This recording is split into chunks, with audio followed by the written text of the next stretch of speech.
The most primary lesson is that the ability to understand that hardship and struggle are a way of life. And whatever you do in life, whether it is trying to launch a brand or beat your sales target for the month or whatever goal that you may have within the organization, there is a substantial hardship and struggle involved if you want to really excel at something.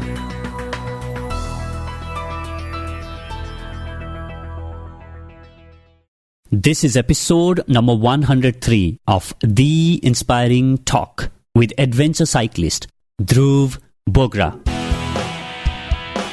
Welcome guys to The Inspiring Talk. My name is Bijay Gautam. I'm your host for this show.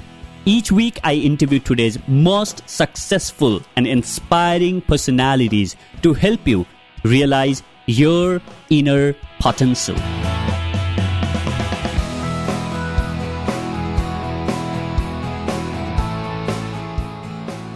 My guest for this week is Dhruv Bogra.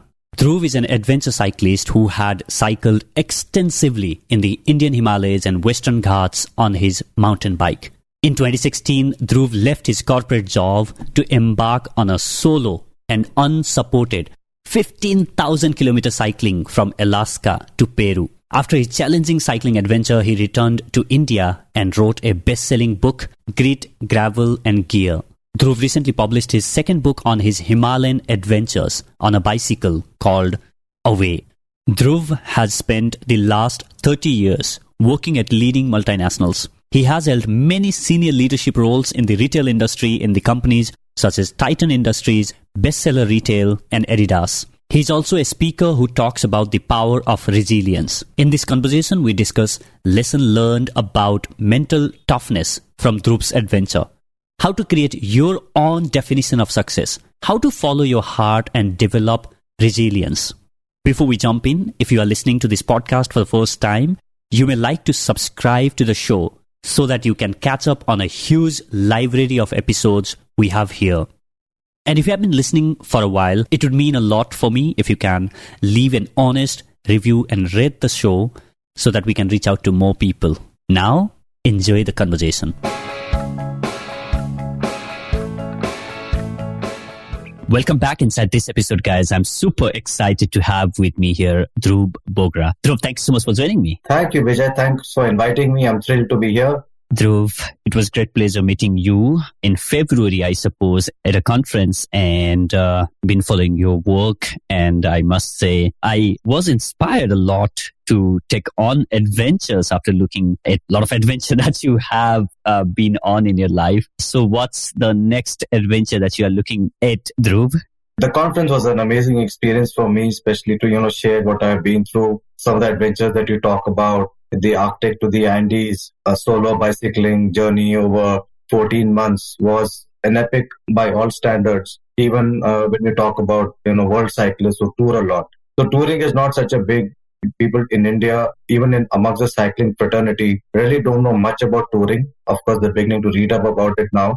So I can safely say that I was amongst a handful of pioneers from India who went on such a journey. But to answer your question, I need to go back a bit in time. So when I first started thinking of making this journey in 2015, I had no idea about which route I wanted to take, which part of the world I wanted to travel in. And reading blogs, magazines also tends to fill you with a sense of awe or inspiration. And one such particular image that stuck with me was the image of a cyclist on a bicycle, loaded bicycle with all his gear, headed into the Bolivian mountains. And that image stuck with me as the most stark, the most adventurous, romantic, exploratory in nature. And I felt myself getting connected to that spirit. I said, this is what I want to do. This is the next level of exploration adventure I want to undertake. So that is how the North America to South America route story was born. But prior to that, I was thinking of many other routes, such as the old Silk route from Xinjiang in China to Turkey, then onwards to London. And then there was the Trans-Siberian route, which few cyclists in the world have undertaken because of its remoteness, danger, and lack of supplies on the way. So when I looked at all these, I zeroed on the North America to South America Pan-American journey. But yes, the next adventure definitely is a dream, is to go back to a couple of places. One is, do South America thoroughly and properly, because I could not go to all the countries I wanted to go to. And I also wanted to go to the tip of the world, the bottommost, southernmost part of the world, to Ushuaia. So that's a dream. And the other dream is someday to be able to ride the Trans-Siberian route, which is from Vladivostok to St. Petersburg. And it's a very hard and very arduous, dangerous route. But amongst those, smaller trips would definitely have to come in. Maybe, once the pandemic restrictions are over, I'm hoping that one day I can go to explore Iceland, Scotland, the Highlands, as well as maybe Mongolia. So these are dreams, but dreams take time to fructify. It all depends on your income, your personal status in terms of relationships. There's so many things which are intertwined, actually. Yeah, absolutely. So while you were sharing this, one question that popped on my head, Dhruv, is you were somebody who was doing extremely well in the corporate India and, working with the big companies. And then you decided to go on these epic adventures. And I'm sure when you are on that corporate league, you do have a different definition of success. And then you went on this adventure. And then now when I asked about the dream, then you are sharing all these different dreams, right? So now what I would like to understand from you is how that definition of success has evolved over the period of time for you. Maybe, if you can draw that contrast before going on this adventure, what was it that you were chasing in your life? And what is it that you look for now at this point in your life? Yeah. So I think part of it is linked to what I already was from the beginning. I've had an army background. My father was in the army. We had a different type of upbringing, like many other thousands of kids like me who've come up through the armed forces. For me personally, my value structure was never around making money. Not that we never needed it, we always did, but somehow it was just the way I was brought up. And I chased more different types of goals, such as, doing well in an organization, contributing significantly, enjoying my work, working in an ethical organization with high integrity. And that is why I ended up working with many multinationals, because I felt the value systems, the way they treated the employees was very, very aligned to my ideals of liberty, freedom, personal choice and things like that. And also respect for the individual. And in those days, these companies did play a big role. I worked for the Tatas as well, whose value systems resonate very, very strongly with mine as an internal personal value system. So from the beginning itself, I was never really chasing money. I always worked with great brands, but who hardly had great salaries to go with them. But somewhere along the time, when people have this dream, Vijay, that they want to be super performers and they want to make it all by the age of 40, I never had such a dream. In fact, at the age of 40, I decided I wanted to stop chasing glory in terms of title, designation, salaries, but really do what I enjoy doing, which is working with people. And at that point in time, I was, in fact, the CEO of a small company, and I chose to walk away from it because I realized that I wasn't able to do justice to the kind of work I loved doing. And I went back into a role which was one level down. And I'm glad I did that because it allowed me to step back into life and really become very good at what I was doing. But my journey of detaching myself from glory the way we define it in capitalistic world, or success the way we define it in a corporate world, that was the first step. So it wasn't one major snap decision that I took, which was impulsive. It was a culmination of a series of small micro decisions that I took along the way, aligning myself to life. And I devoted a lot of my time to my newfound passion for cycling, mountain biking, exploration, hiking, and trekking. And a lot of people came along my way on that path to take me into that journey. They were like angels who came in, or guides who took me into another aspect of life, helping me along on this journey. So when I took the decision to leave my organization where I was a director, to embark on this journey, giving up a 6-figure salary, being on the road without any income, with just about enough savings to take me through the time span that I was going to be out, say, for about a 1 year and a half. It was, I didn't see it as a bold and risky move. I just saw it as a natural culmination of my desire to embrace what I love doing, experience freedom in the raw sense of the way, and really surrender myself to the universe and say, okay, if this is the quest I'm going on to find a part of myself in this world, I'm sure, like they say, the universe conspires to help you along the way. And that's what it did, So it was a phenomenal journey. It was like Alice stepping into Wonderland, or maybe Dhruv Bogra stepping into a world that he did not even know existed, you know. Yeah. Yeah. And if you don't walk through that tunnel and you don't walk open that door, no amounts of books, magazines, films can really give you a real glimpse of what that other side of the world is all about. And that is what I experience, and that is what I find the toughest to talk about, to explain to audiences what it feels like. So maybe Alice in Wonderland is a very good example because everyone has read the story at some point, you know. Yeah, sure. So one of the things that you said was you decided to take a break from your corporate job and then go on this adventure where you cycled for 15,000 kilometers from Alaska to Peru, starting in June of 2016, right? Well, you made it sound easy that, you know what, I said, okay, I'm just going to do this. I'm sure there's a lot of conversations that happened in your family, maybe with your partner or maybe with your parents. What would you tell them when you go on these adventures like this? What does that conversation look like?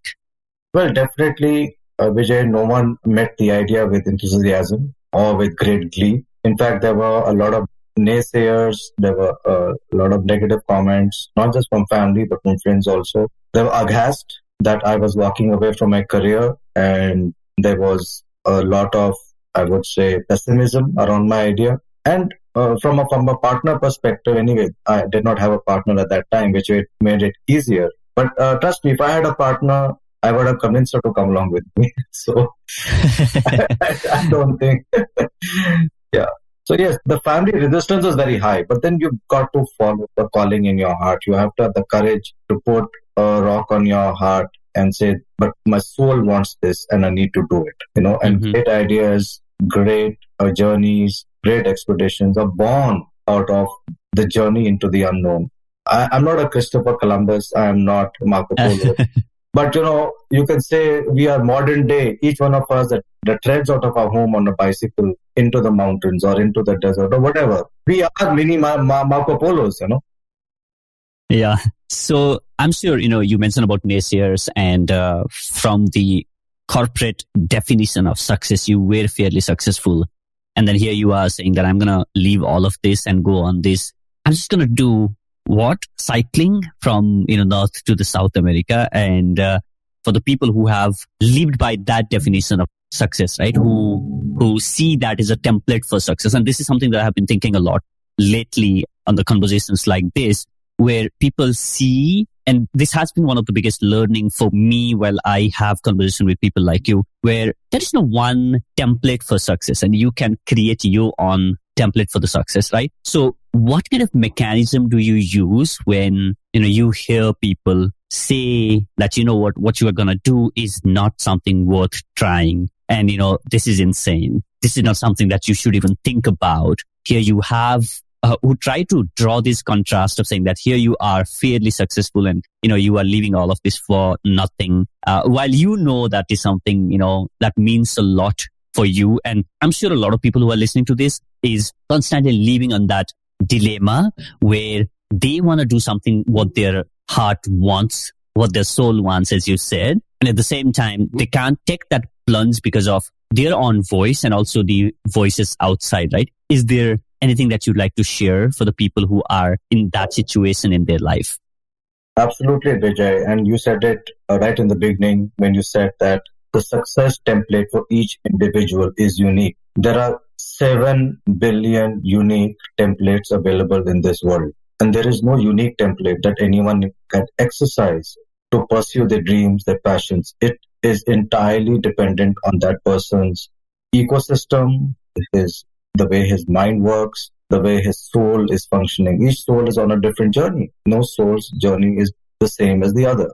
So that is the most fundamental thing for any individual to recognize, that I am unique, I'm special. The second step to fulfilling the life's dreams is to really dwell on the concept of self-love, self-growth, and understanding that yes, while you have responsibilities of dharma towards your family, towards your company, or towards your organization, or even if you're in the government, but at the end of the day, when you are past 60 and you look back at your life after having devoted so many years of your life to your profession, when you're alone by your side, the world would have forgotten you.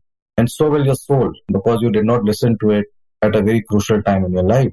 So it is important to understand that phase of your life and not have any regrets later on. So we can be the prime minister of this country, but not of all, but very few will become that. It is important to understand that your dreams are yours alone and you must take action on those dreams today. If you genuinely believe in the pursuit of happiness, and happiness is an elusive goal anyway, because if you reach one post, then you want to be even more happier. And then you another post, you want to be even more happier. But the state of happiness, or what I remember reading in a beautiful book written by Joseph Campbell, the state of bliss. If you can aspire to be in a state of bliss, not happiness, but bliss, you are on your life's path. If programming, sitting and doing coding 24 hours a day gives you bliss, so be it. Yeah. Okay. If being in the mountains and being like a monk on a bicycle gives you bliss, so be it. Like I said, there are 7 billion combinations. So each individual has to follow their own heart and not suppress it, And sometimes, Vijay, many of us believe that what we're doing is what we really want to do. And I've been in many transformative workshops with very good coaches and groups. And I have seen my colleagues break down in tears when they have been taken through a transformation journey in 2 days, saying, but this is not what I wanted to do when I was a child. 90% of participants in the leadership workshop say that. Yeah. And that makes you wonder, then what am I doing here? So yes, there is economic consequences to every decision, but there is always a way, there's always a balance you can achieve in your life. So all of us think we are on the right track, but are we really? Are we really on that right track of what our soul's calling is, Yeah. And the soul calling, a lot of people tend to think of it like running way to the mountains or becoming a monk. No way. But is it, are you pursuing your real passion? Yeah, absolutely. Maybe somebody loves pottery, somebody loves coding, somebody loves to just be with children or with animals, but they don't follow their passion. Absolutely. And I can relate so much to that because, I have been on a similar journey where I was winning the race. I was getting accolades. I was celebrating those milestones. And I was not really stopping to ask myself, hey, what? Is this really where I wanted to win? Is this really what I wanted to do? And when I did that, and the answer was no, this is not something that I wanted to do with my life. And that's when the whole journey about having conversation with people and finding that template of success for myself began in the form of starting this podcast. And I continue to do so, where I keep exploring the different ideas and having conversation. And I think now this is then, what I wanted to do. I realized, this is something that gives me bliss. This is something that really makes me happy. I want to share these stories week after week and inspire people, or at least touch them in some way, right? So, and as you mentioned, right, Gallup did this survey where it uncovered that out of the world's 1 billion full-time workers, only 15% people are engaged at the work. And that's like a horrible, situation that we are in, where we are forcing ourselves to do something that we don't love for our lifetime. And now I want to take a little bit of a step back and ask you, I'm sure when you wanted to go on this adventure in a bicycle and, other adventure quests that you went on in your life, what kind of preparation went on that? Because I'm sure you are not somebody who have grown up to become an adventure cyclist, right? But I'm sure you started somewhere. So a lot of people might think that, this guy has done 15,000 kilometers and, done this for over 400 days, right? And he must be pro at it. But I want you to share, where did you begin and what's that entire journey of preparation been like for you? How long did you prepare for this entire thing and what went into it? It's a great question, Vijay, and I'm happy that you set the context and the manner in which you did. I was like anybody else, reasonably fit, okay, gymming out maybe a couple of times a week. There are a lot of others I know who are much more fitter than me. And fit doesn't mean muscles. Fit doesn't mean being able to run 50 kilometers or a marathon. Fit is about being mentally fit, psychologically prepared for life, and also emotionally, and also physically stronger, being able to take endurance activities. So yes, there are a lot of people who are very, very fit, and they could do a lot more than I could. I'm not a big guy. I'm 5 feet 6 or 6.5 maybe, and I have a very medium frame. So when people look at me in talks physically, they look up to me and say how did this guy do 15,000 kilometers? My trainer, I had taken on a trainer for 6 months before my journey. Even when I was about to leave, he said, sir, I don't know how you're going to do this. You're not ready. I am actually astounded that you are actually doing this because you're still not flexible. Okay, your body is too stiff. Your strength is still a long way to go. And I really wish you the best of luck, but I'm not sure. You're taking a big risk with your body and your health. But I knew I was ready. So it was about self-belief. I knew that I was the fittest at the age of 48, even fitter than when I was 21. So the first thing was what people need to recognize, Vijay, is that the journey didn't start 1 year before or 1.5 years before. I took up cycling in 2011, but over the years, I went on many mountain biking trips, all solo. Some were with groups, 2, 3 of them. Many were solo, into the Himalayas, Sikkim, Uttarakhand, Himachal, the Western Ghats. And I think without knowing it, I was preparing for something really big in my life. I didn't know what it was, but I loved being there in the mountains. And so all the cycling through the rain, getting up at 4:30 in the morning, then going to work over a period of years. Before I started the journey, I'd already done, I think, approximately 20,000 kilometers of cycling. And that had prepared my body mentally and physically for hardship. The next level of hardship of sleeping on the road or sleeping in a tent was something that I was not used to. I had never done that before. So that is what I had to prepare for. The physical, the actual motions and the processes of planning, being able to read a map, being able to use a knife, being able to light a fire, being able to have some idea about how to survive in the wild, what to eat, how to filter water. Those are technical skills I did not have. But mentally and emotionally, I was ready for that. Physically, I was kind of ready for the journey. So I started that process, the technical process of being aware of this journey and its challenges about a year before. And for that, there were many levels of preparation, Vijay. One was the route itself. Choose the route, because choosing the route determines everything from weather, climate, terrain, because that determines the gear that you're going to carry, the kind of bicycle you're going to have, and the kind of funds you need to raise depending on which part of the world you're cycling. If you're cycling in Africa, your fund situation is different.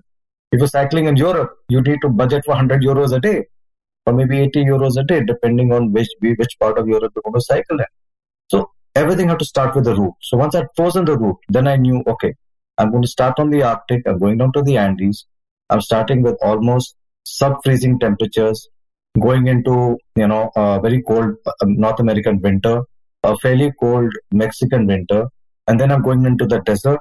And then I'm going to the rain. And then in the following winter, I'm going into the Andes, which is like going to the Himalayas in winter because it's the southern hemisphere. So I had to plan gear. I had to plan my equipment. And when you're on a bicycle, Vijay, you're not carrying a jeep with a trailer where you can stash as much as you want. You have to limit everything down to maybe 35, 40 kilos of gear. And 35, 40 kilos is like, gets built up in seconds, starting with a small knife to the gas stove, to the pots and pans, to the clothing, maybe the small Chromebook that you want to carry. So the camera itself weighs a kilo. The tires themselves weigh a kilo each. So it all adds up very, very, very fast. So you realize that you've got to survive on very little, and therefore you have to plan the terrain. You have to plan the equipment you need in each terrain, the kind of tent you need to use, and it took me 2 months to decide a tent, Vijay, but the right kind of sleeping bag, because those things are not available here. You can't go into some of these big format sports malls that we have in India. A few of them have opened because they don't have the equipment to really, they're okay for car camping. They're not okay for outdoor camping, and there are very few outdoor stores in India. So I had to get a lot of my equipment from outside. The bicycle itself was made in Bangalore by a company called Happy Earth, but again from components from all over the world. And the right bicycle had to be procured, the right frame, the hub system, and all that. So the journey itself took about a year to prepare. And then I had to once all the equipment came, I had to start cycling in the mountains with a fully loaded gear in India to prepare myself to take. How do you climb a mountain with 20 kilos or 30 kilos of gear when you've never done it?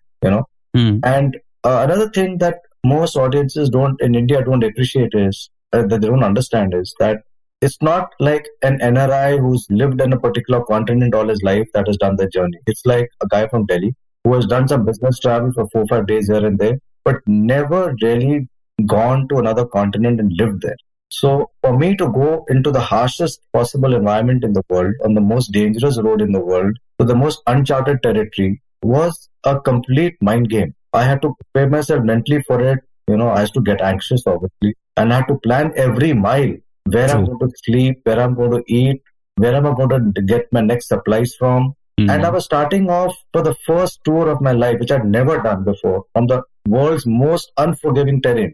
1,000 kilometers of nothingness, of remoteness, nothing, There are no people, there are no shops, there are no mobile towers. There's just a gravel road in the middle of nowhere. So when you are going on something as crazy as this, right? So what is your brief to yourself? What would you tell to yourself? How do you prepare mentally? Like, we spoke about the preparing physical side of things, right? So, getting the gears and stuff like that. But what kind of preparation, mental preparation you went through? How would you train yourself? Like, because you know that next 1,000 kilometer, there's going to be nothing. Yeah. Then what would you tell yourself? Because there's a lot of risk involved.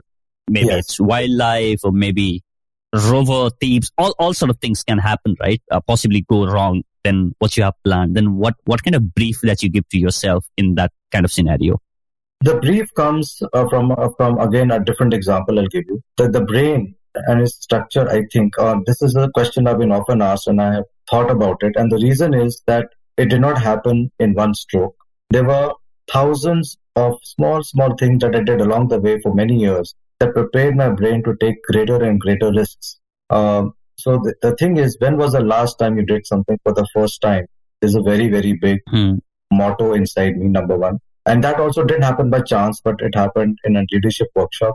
Number two, I exposed myself to dangers along the way over the years, whether it was cycling from Manali to Khardungla at 18,000 feet, or whether it was cycling in Sikkim with, high fever. So I had exposed myself to various levels of danger, maybe not as high a danger as it, but various levels of danger over a period of time. So my resilience and my self-belief was very strong. So when it came to really looking at this journey and saying, okay, can I do this? Frankly, there was no doubt in my mind that I could do it. I had complete confidence. Wow. And the reason for that is that I really read up a lot on it. I had purposely exposed myself to -7 degree temperature before that, just to see how it feels. So yes, there was this belief. How did I create the belief? Very good question. I started exposing myself to danger and to things much before the journey.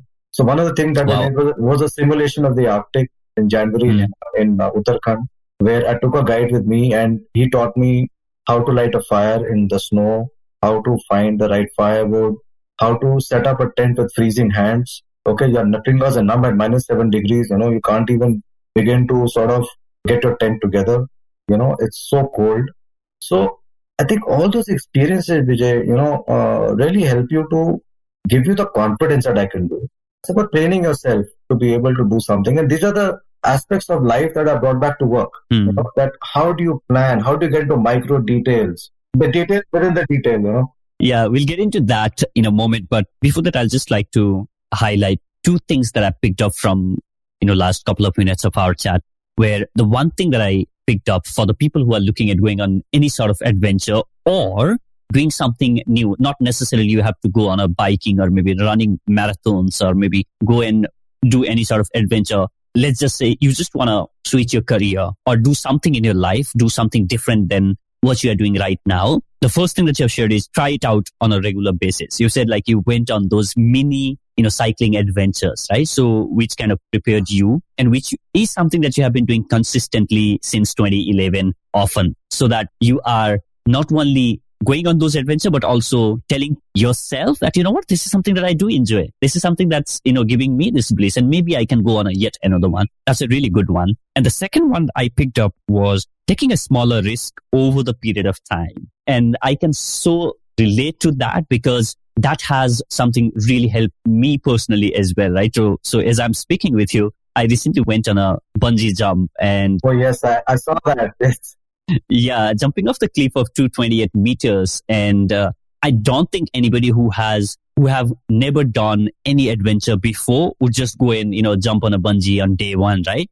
But what has helped me was I have gone on a river rafting, which is difficult river rafting, which is in Rishikesh, right? I have been on a paragliding, which was at another. And I think now when you share that, that risk-taking ability kind of stacks and it builds. You build that by taking smaller risks. Yes. And then, over the period of time, you are now, after I have done the bungee jumping, the next thing that I said, okay, next thing that I'm going to do is I'm going to go on a skydive. You see, now, I would have never Yeah, I would have never thought about skydiving if I had not done those tiny things. And you are always now thinking of a next bigger risk. That's really, that's, I think, a great point for a lot of people listening to us on and saying that, okay, I should now think about going on this, 15,000 kilometers. Just go on those maybe 15 kilometers or 150 kilometer or maybe 1500 kilometer and then, take a bigger and bigger risk.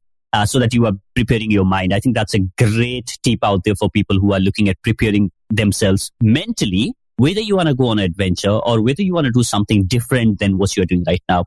That's a great suggestion right there. So now, I want to get to the corporate side of things, right? So what are some of the lessons that you have learned on that adventure and how that experience of you going on this adventure had changed you as a leader in, the way you lead the team, how that has evolved or changed? Yeah, I think there's been many lessons, many lessons. I think the most primary lesson is that the ability to understand that hardship and struggle are a way of life. And whatever you do in life, whether it is trying to launch a brand or beat your sales target for the month or whatever goal that you may have within the organization, there is a substantial hardship and struggle involved if you want to really excel at something. And if you really want to do well. One is used to a lot of bold plans and visions coming from various leaders over the years, but they were never really backed up with micro detailing or details within the details kind of an approach by a team. And therefore, many teams would falter, they would fail, or perhaps we would have to go back to the drawing plan. And sometimes, because of this approach, we would not get it right the first time. One of the things that the journey taught me is that there was no room for failure at my end. I had to make sure that various parts of the equipment that I was carrying were fail-safe, that I had chosen them wisely, that I had done my research. Because if my water pump didn't work in the Arctic, I would die of thirst. I had to use the water filter to draw out water from glacier waters and streams and things like that. Or if I wasn't carrying the right piece of equipment, I would not be able to cook. It would fail. So, it's like working on a project. How do you choose a team that works? How do you choose a certain plan of action or make a project plan that is so detailed that there is very less room for error? And that is the approach that I have brought back to the company that I lead today. It's very annoying for a lot of people. They think from a perspective saying, okay, this is, because a lot of articles, whether they come in leading magazines, tend to say how to be a better leader, how to let your team do its own creative thinking. But at the end of the day, you are playing with time, and you're playing with resources when you do too much of that. And what I've learned is that if I don't share my knowledge now, then it's a waste. So I need to coach people to understand that you need to allow me to micromanage you, to coach you, to guide you, and then you can do it on your own. So a lot of the detailed way of working that I have developed because of my approach to the journey sometimes tends to get misinterpreted as micromanagement. Okay, so I have to struggle with that. I'm conscious of that, but I also know that that's the way I can teach them because it's the next level of leadership for them. And now the team has begun to appreciate it, So that is one. So micro leadership is very important. Get into the details with your team is very important and develop the ability to be gritty, to be resilient, and to embrace struggle and hardship. That is very, very critical. And this resonates a lot with the older people, not so much with the younger employees because they have a different mindset and they have a different outlook to life. So I obviously face the biggest summit with them, how to make them understand this is a core part of life. And the third thing is humility. Sleeping on the road, being with really in very tough situations where, I barely had enough to eat on some days, teaches you a lot about, and seeing poverty on the road as well, more closely every day than just once in a while sitting behind the windscreen of a car is really understanding how learning to be grateful. And therefore, through that gratefulness, developing humility and understanding that life is about simple pleasures. I don't need to chase the next big car. I don't need to chase the next big house or take that fat loan to fill my life with material assets. So that's another part of it. I haven't changed my car in 7 years. I started going to office in a metro and then taking the auto from the petrol station to the office as a CEO of this company. And a lot of my employees come in BMWs and Hyundais and whatever. And they would say, sir, we feel a little funny when you come in an auto. I said, that's fine. What's wrong with that? So possibly there are very few CEOs who land up in office in an auto in the morning, but I do. Yeah. And I don't wear it as a badge, but I'm just making a statement here that is one of the rub-offs of the journey that allows me to live my life like that. Yeah.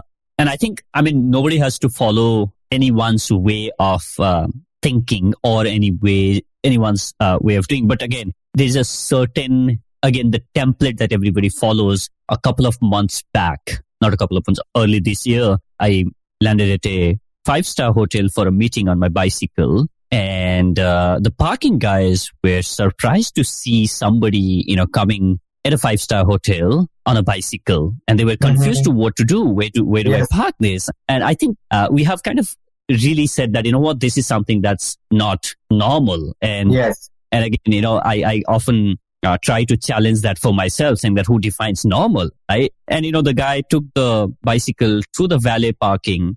He got back, and I tipped him off.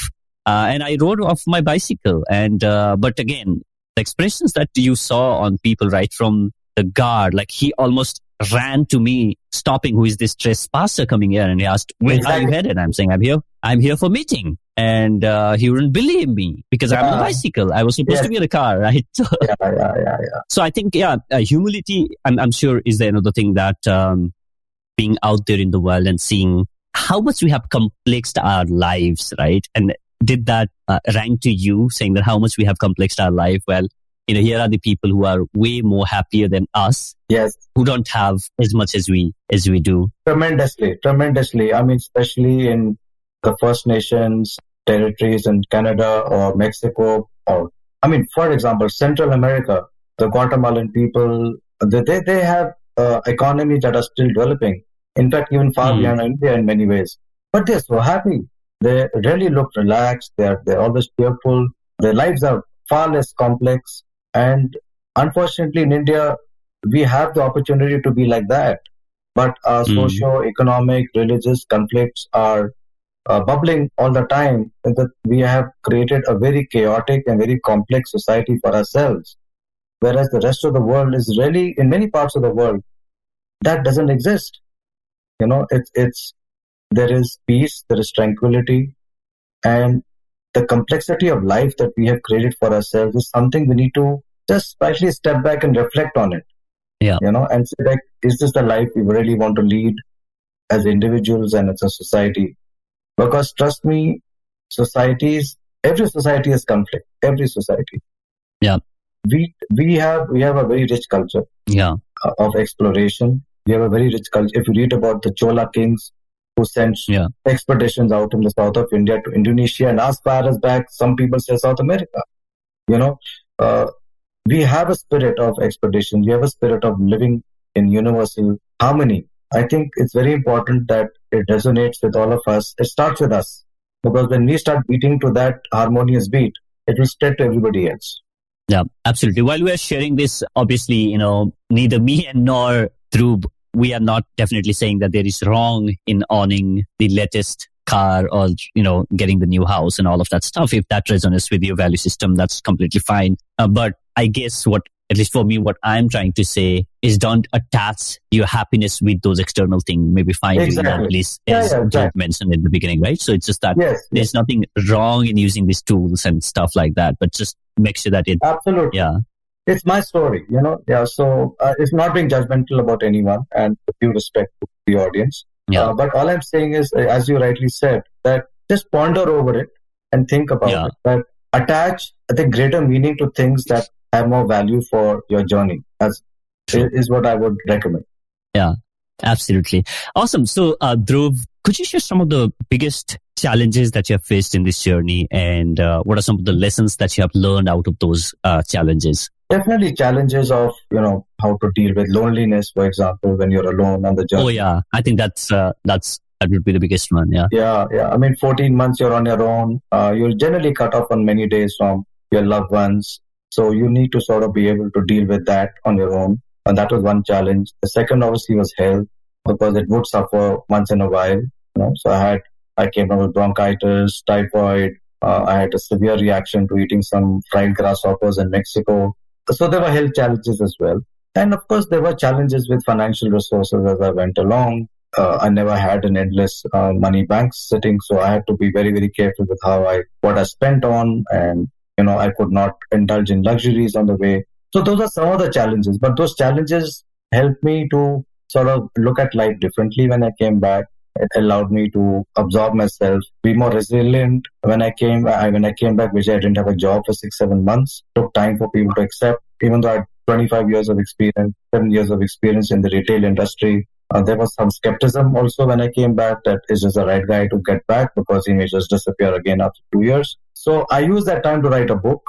Okay. And I'd already started writing it along the journey. And it was one of the most fulfilling things that I did in my life because it was a dream ever since I was a child to write one. And the book was called Grit, Travel and Gear. It was subsequently published by Crossword and did quite well and have been very well reviewed and accepted, covered by a lot of magazines. So I feel proud of that. I wrote my second book just a few months ago while the lockdown was in force. It's called Away. So these are just, things that I took up on how to be more self-resilient and how to use my time effectively when I'm by myself, Yeah. And those are maybe unknown characteristics that I grew when I was on my own during the journey with no one to talk to. And I had to sort of lean on myself and conversations with myself to keep going. Great. So I link up both of the Dhruvs' book. One is Grit, Gravel and Gear, 400 days on a bicycle, right? So I'll link that up and also the new book Away on the description for anybody who's interested in checking the book out. I would highly recommend Dhruv's book, Great Travel and Gear. You will find beautiful landscape, map. You will just love the way Dhruv has put together this book. So Dhruv, is there anything that you'd like to share with our listeners before we jump into another section called Enlightening Round, something that we haven't discussed so far? Yeah, sure, Vijay. A couple of things I want to talk about. One is one of the greatest learnings for me from this journey, which is at a macro level, is love for animals and kindness for them. Mm-hmm. And the second is respect for and understanding of our indigenous cultures and the forests they live in. I think these two things resonate and are very, very important to me as an individual today, largely because of my exposure to climate change at a personal level, to cruelty to animals at a personal level, and the effects it has on the planet. And the third is obviously the indigenous cultures in various parts of the world that have been destroyed by societies, advancing societies, whether it is the First Nation people's culture and traditions in Canada and Alaska, or the Maya people in Central America and Mexico. Their culture and traditions are being revived today, okay, because they see value in preserving them. But there was a time when they were almost vanquished. So I think it's a big lesson for us to go back into our own history and preserve our forests, our people who live indigenously, and preserve the traditions and cultures. And as people who live in urban India, our exposure to them is very, very little. But they are the heart and soul of the consciousness of the world, because the ancient knowledge that rests within is enormous and immense. And we must do everything we can to possibly preserve that culture. Great. So, Dhruv, what inspires you to do everything that you do today? I think it's just a feeling of wanting to contribute to humanity and to contribute to inspiring young people to look at life differently. That you could say is one of my purposes in life. What is the best piece of advice that you have received in your life? When was the last time you did something for the first time?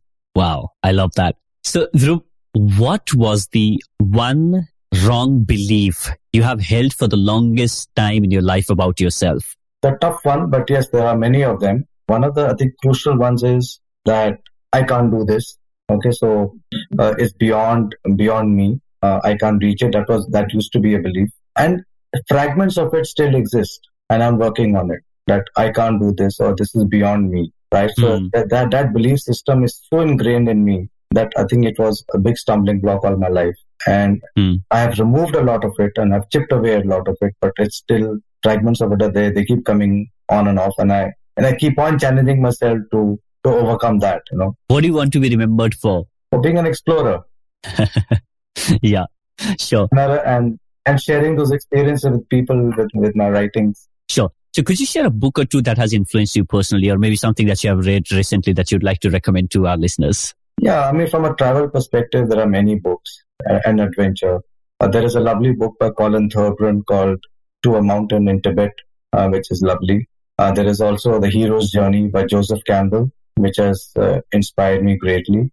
So I would suggest these two books are epic and for different reasons, and they bring out the best in us. And of course, then there are so many other books which are out there, which are absolutely very famous. Awesome. So, Dhruv, if people would like to reach out to you and maybe get few tips about, cycling, or, they generally want to connect with you and have a chat with you, what is the best possible way to reach out to you? They can contact me on my Instagram handle, Biking Quest, BIKING Quest, QUEST, and they can reach out over there. They can like my page. They can write into me. Sure. I'll just link that up on the description as well. Dhruv, thank you so much for being on the show. Before I let you go, I have one last question that I want to ask you. So imagine that you are standing on a stadium, and this one is the largest stadium that has ever been built in the history of the world. And imagine there are millions of people on that stadium, and you are on the stage, and you have been given only 1 minute of the time to share the most important lesson that you have learned in your life. What would be your message?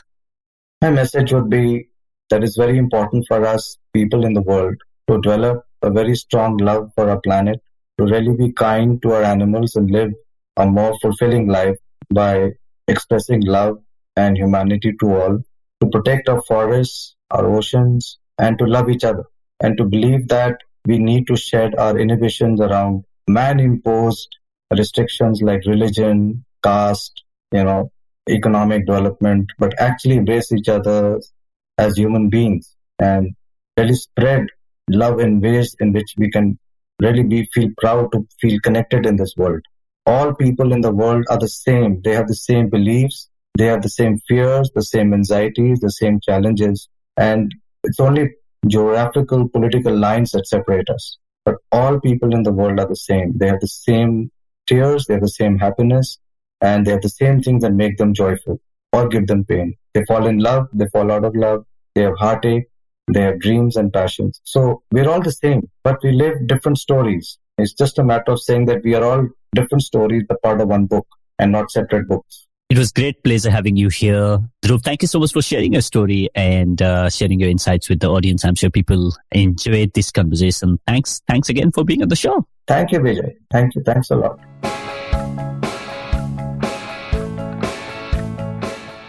Dear listener, thank you so much for listening to this conversation with Dhruv Bogra. I hope you learned something or got some inspiration from the episode. If you did, share this episode with your friends by visiting the show notes page at theinspiringtalk.com/103.